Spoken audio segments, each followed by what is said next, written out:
لو أراد الله أن يتخذ ولدا لاصطفى مما يخلق ما يشاء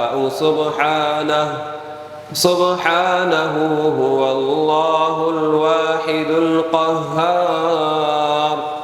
خلق السماوات والأرض بالحق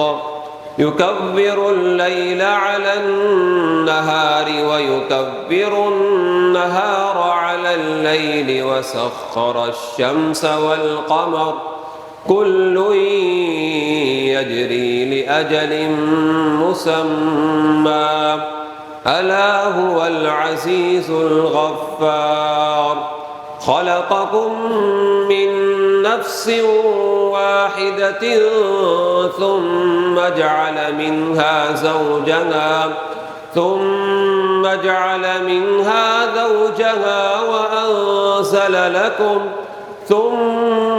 جعل منها زوجها وأنزل لكم من الأنعام 8 أزواج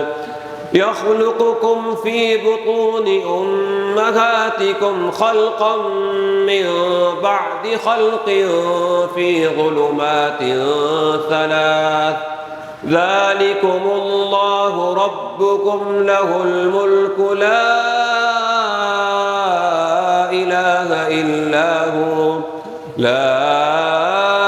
إله إلا هو فأنى تصرفون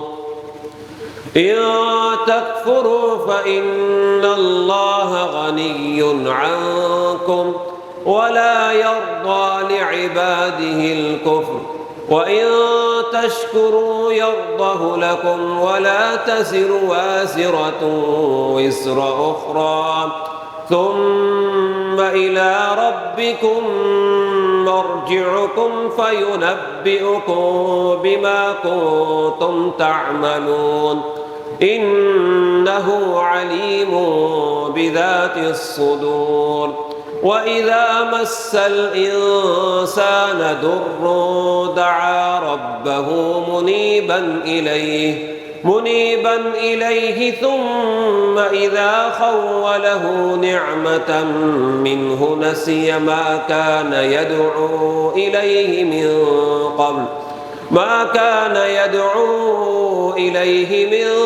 قبل وجعل لله أندادا ليضل عن سبيله قل تمتع بكفرك قليلا إنك من أصحاب النار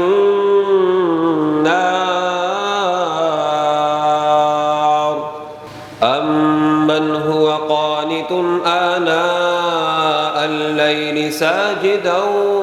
وقائما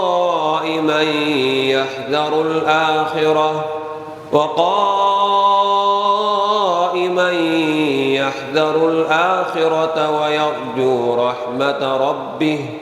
قل هل يستوي الذين يعلمون والذين لا يعلمون إنما يتذكر أولو الألباب قل يا عبادي الذين آمنوا اتقوا ربكم للذين أحسنوا في هذه الدنيا حسنة وأرض الله واسعة إنما يوفى الصابرون أجرهم بغير حساب قل إني أمرت أن أعبد الله مخلصا له الدين